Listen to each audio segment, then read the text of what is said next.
Hello and welcome or welcome back to my channel. My name is David Novak. This is another episode of What the Heck is Going On Around Here. Last week I finished reading No Other Book, which is a selection of essays by Randall, Jarrell, the poet, heavily weighted toward literary criticism, specifically essays about poets. He sort of includes Kafka in there, which I don't mind. And I took this up as a test in a way. In January, I read War and Peace by Leo Tolstoy, and I followed that up with a book of literary criticism about the book, edited by Harold Bloom. Alas, everything as far as literary criticism these days has to be edited by Harold Bloom. At some point, they will have to find somebody else, I suppose. And I enjoyed the book. It was good criticism, I think, but in all, I am questioning the place of literary criticism in my life. It's been a standard habit of mine, particularly if I really like a book, such as War and Peace, or if a book seems just very important to me, like Huckleberry Finn, which I propose to read later on this year, to look for some kind of literary criticism relevant to the book. Oftentimes I would go for a Norton Critical edition, which prints the text and then in back of it has supplementary material, reviews, critical essays, and so forth. But I believe earlier this year I wrote my last book of poetry. That's not to say it will be the last book of poetry that I put out. It's always possible that I will go to my notebooks and pull some stuff together and call it a book. But it's the last book I believe that I will write as such. And that can also change. When I wrote my big book, The Requiem, I thought I was done with poetry forever. And then the attacks on the World Trade Center towers in New York City occurred, and that prompted me to start writing again. So anything is possible, but I believe I have done my last book of poetry, and with that, a lot of the motivation for reading literary criticism has elapsed. I have a good spread of books here. I've done another video on literary criticism last year, I think, but that was before I realized I had a little mini crisis going on. And it's not really a crisis, it's just change. And change itself is not a crisis. But this idea, number one, that I have given up my writing career, and number two, that literary criticism as a genre has ceased to hold its appeal for me. These are both new. So let me pull out the earliest literary criticism that I ever read to show you. But before I get back to talking about this book, why not? I have this array of books, and I'm at the point where I have to think, well, do they go into a box in the cellar, or do I just get rid of them, drop them off at the charity shop? We have a box ready to go. And well, let me show you this wonderful series.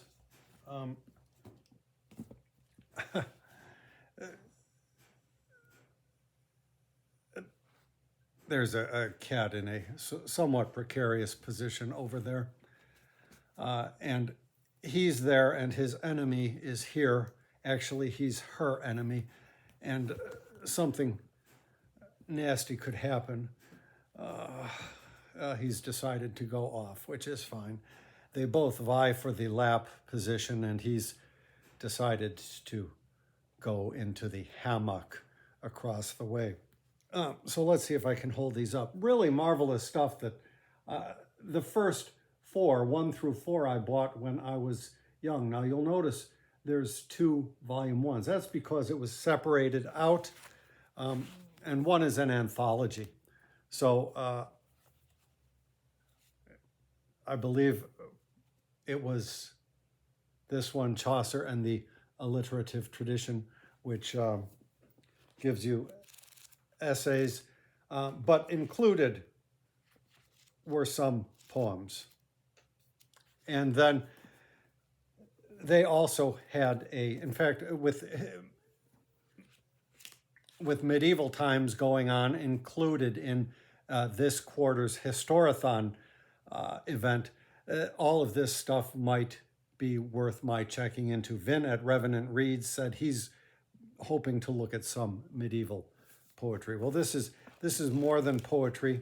This is mainly prose. This book was never available. I could never find it for years.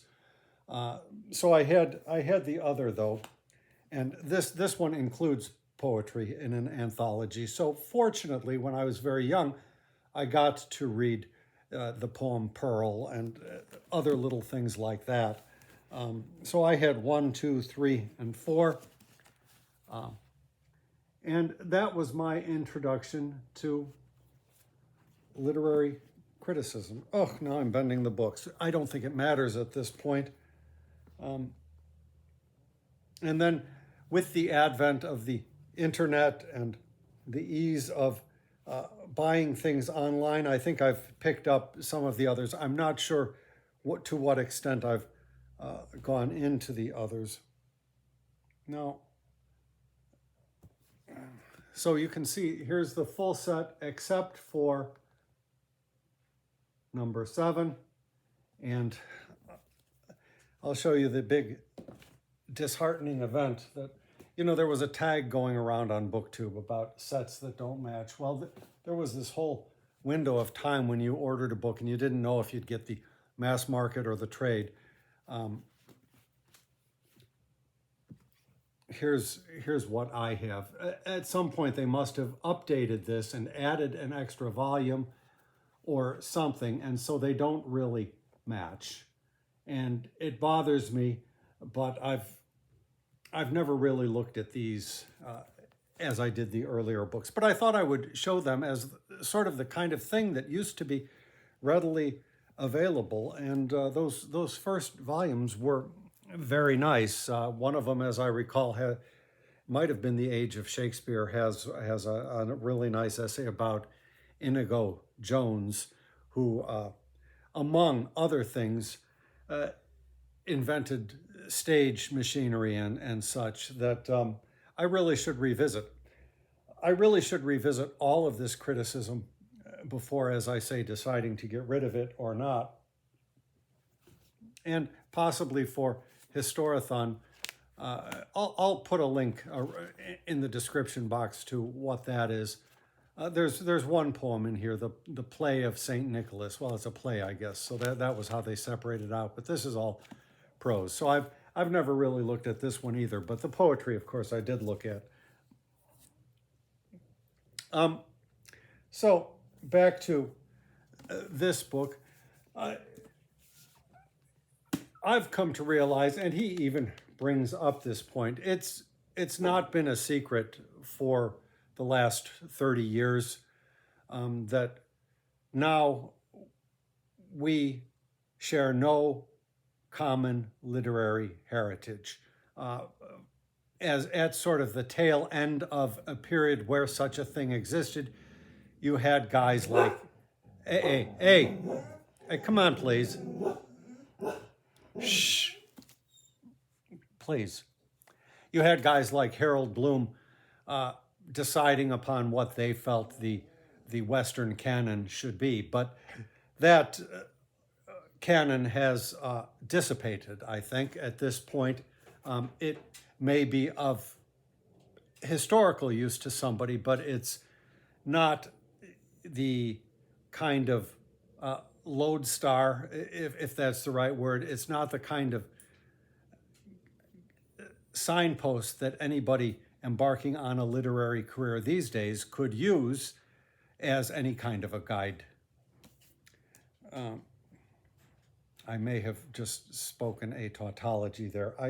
When I try to talk extemporaneously, one never knows what's going to pop out. It happens writing too. So back to this, he even acknowledged that, in Finley's book, The Use and Abuse of History, there's a marvelous essay at the end, The Heritage of Isocrates, where he talks about that as well. And I recommend that essay. But he primarily focuses his literary criticism in this volume on the names that were all of the bigwigs of the day when I myself was coming out as a poet, so to speak, just as I was getting my sea legs, as I said in one video. So he talks about Robert Frost, T.S. Eliot, W.H. Auden, Dylan Thomas, so forth, and Kafka, as I said, Robert Graves. And so all of this is in my wheelhouse. In some cases, the poets about whom he writes have become largely unreadable, I would guess, such as Marianne Moore. And he is prone numerous times to say about Marianne Moore that her poetry will exist and be read or whatever so long as English is spoken. I kind of doubt that. Her, of course, famous anthology piece, Poetry, I Too Dislike It, still holds its wallop, the unpared down version, of course.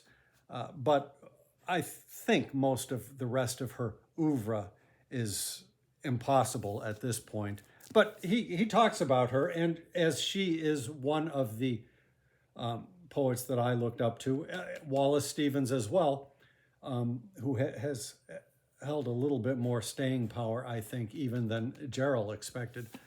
I'm very comfortable with reading it. Now, he starts with Robert Frost, and there's an essay about Robert Frost, and then he follows up with a long piece, about 30 pages, I think, about the poem by Robert Frost titled Home Burial.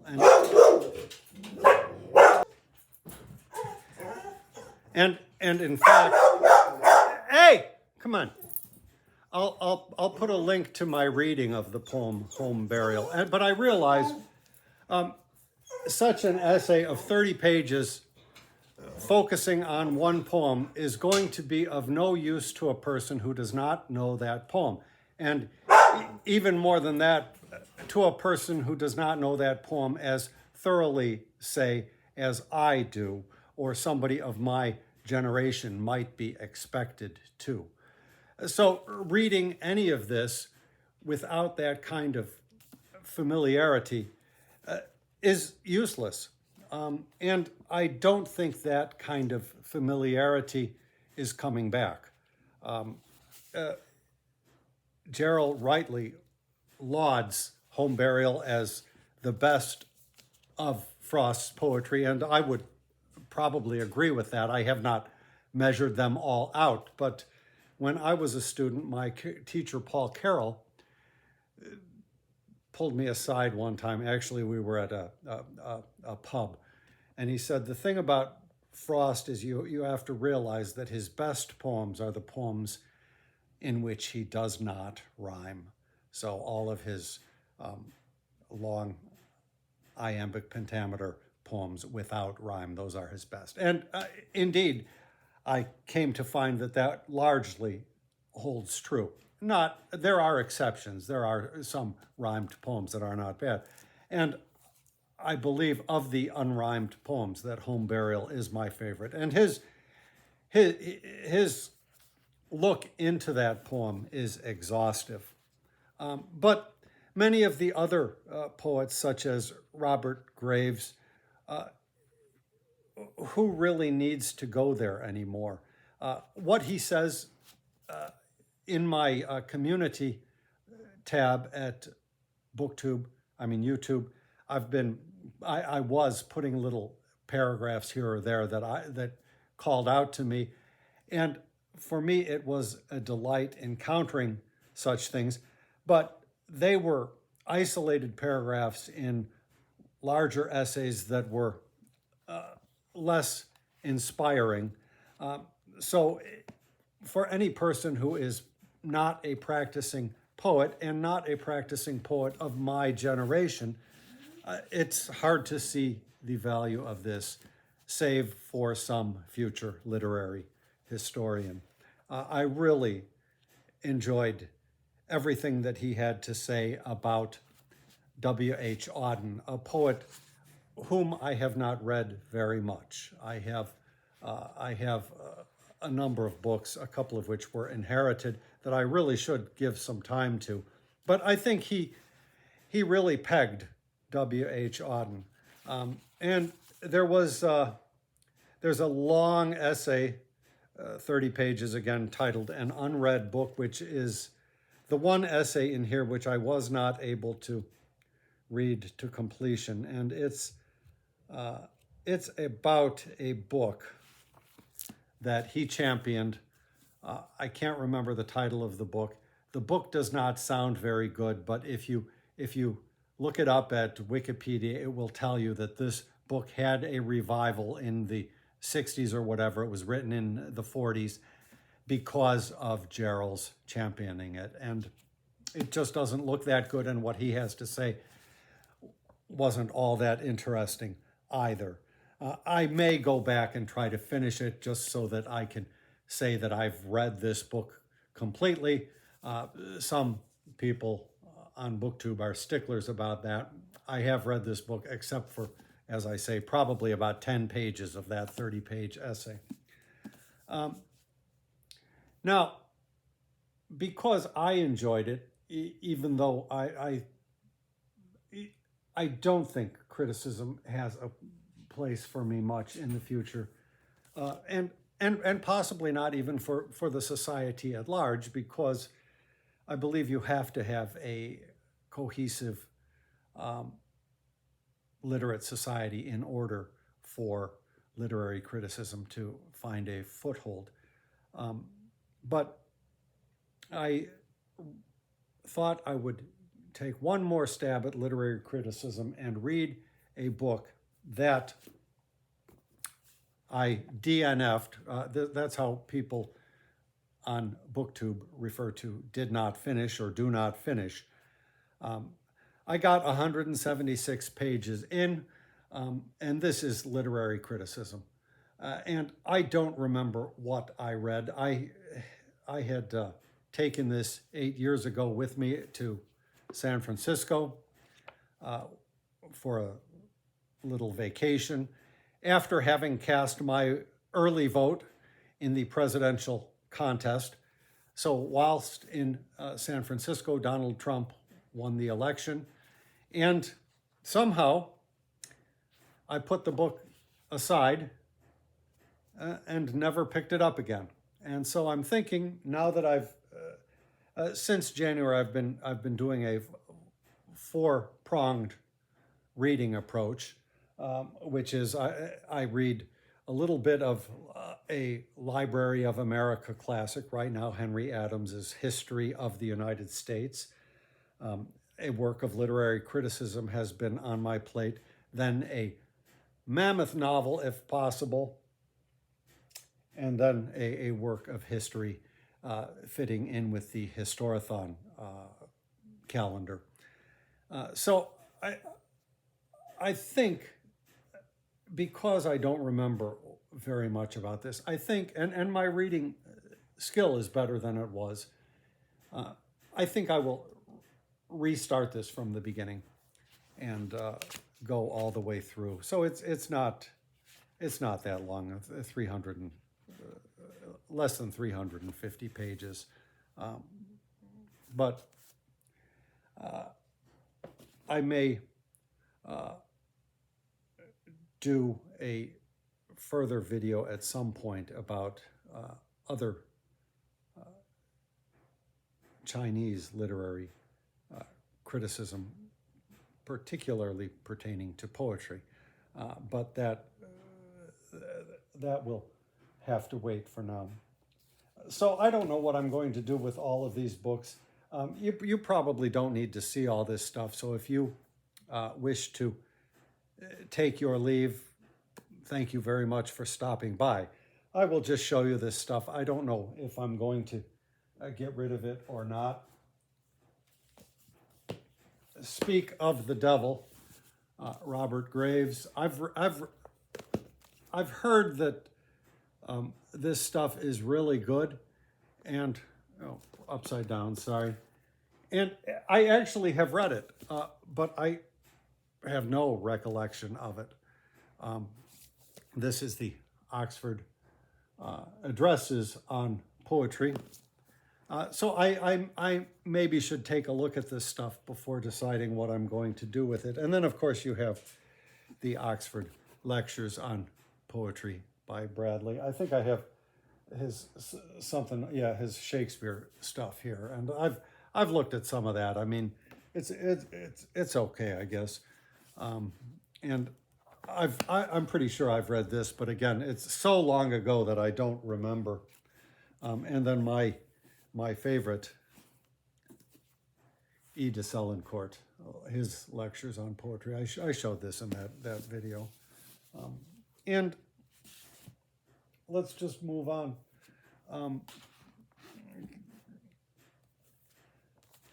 I've read this, and I think she has a book on poems of Yeats, exclusively devoted to that, and one other title as well. I can't remember. I've read them, and I don't find that any of it sticks. I don't. I mean, she devotes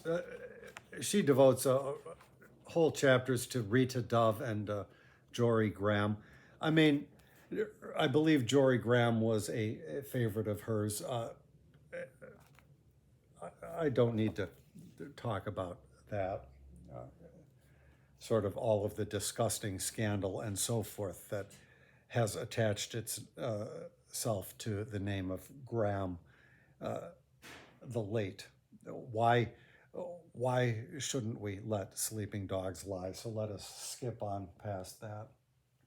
Of course, you've got Northrop Frye, and I'm sure I've read these.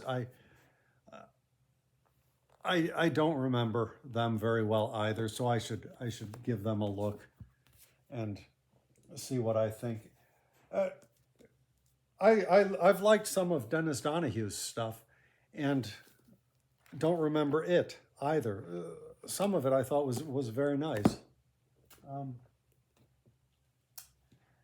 For a while on Facebook, I fell in with a bunch of people where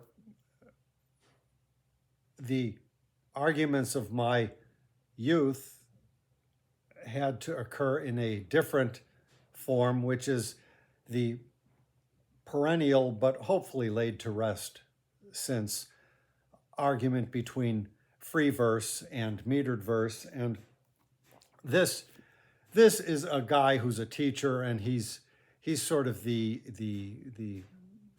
leader of a group of teachers that think poetry has to rhyme and be metered and all of that stuff. And then, unfortunately, the poetry that he produces, is not really all that exciting. He has one poem, Aubad or something, Aubad, that I thought was kind of interesting. I've looked at all of his poems and was not that interested, and didn't think any of their arguments were very good. And sometime in that, somebody recommended this, I think, Meter in English, a critical engagement. It says edited, so that must mean there's different essays. Nobody really needs to know that much about meter. It's okay, so there's essays by Yvonne Boland, Annie Finch, Dana Gioia, Rachel Hoddes, Charles Hartman, John Frederick Nims, okay, yeah, Timothy Steele, Richard Wilbur. I think what Richard Wilbur had to say was worthwhile. I should look at this stuff again, but it's really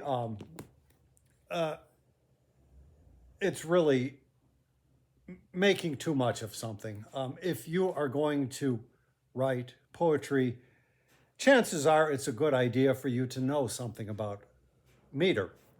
It's not something everybody needs. Poems do not require meter.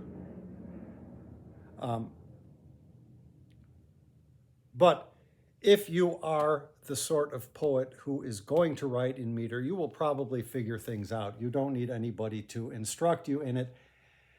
And as with writing, there's really nothing that anybody can tell you about meter that you can't figure out on your own just by fiddling with it yourself. Now, I have an online friend who runs a website called the Poetry Daily Critique. He has a marvelous long section where he essentially takes a complete issue of Poetry magazine and eviscerates it. I don't think he would characterize it as eviscerating. He analyzes it critically, every single poem, and tells you what the faults are. And it's really marvelous. And he really has been the only website where I've found, largely dormant now, alas, where I've found a voice that is able to look at a poem and tell you what is wrong about it, what is not working. I think that skill is largely gone, but some of these books were at his instigation. I think he spoke highly of these, and I am not sure at this point that I have read them. And there was another one which, I think this one as well. And I really meant to. I found it really cheap, but it's just so marked up. There's no way I can read something like this. But I have it in case I ever need it, which it's probably not something I need at this point, but it's something that he has expressed is pretty worthwhile. Oh, this is the book I bought in anticipation of reading Huckleberry Finn this year. My previous 2 years have ended with a novel by Tom Sawyer as the last book I read, so maybe it will happen. Here's a couple of books. This, I believe, is the series that in its later iteration, every single volume was edited by Harold Bloom. But you can still pick these up probably for about $6 for a lot of different writers. Whoops, sorry about that.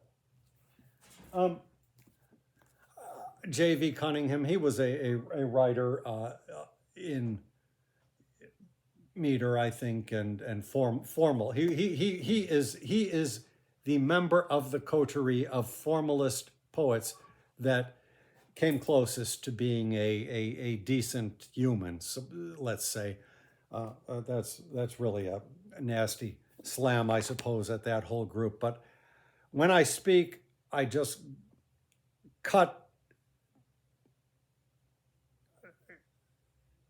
I don't want to say cut to the chase. I just cut out the niceties because it's not a central point, and I don't want to go off onto a big, long tangent about this whole group of academic formalist poets.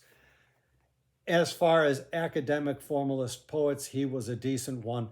I believe I taped some of his verse in my first iteration of this channel. If I think of it, I will link to his poetry.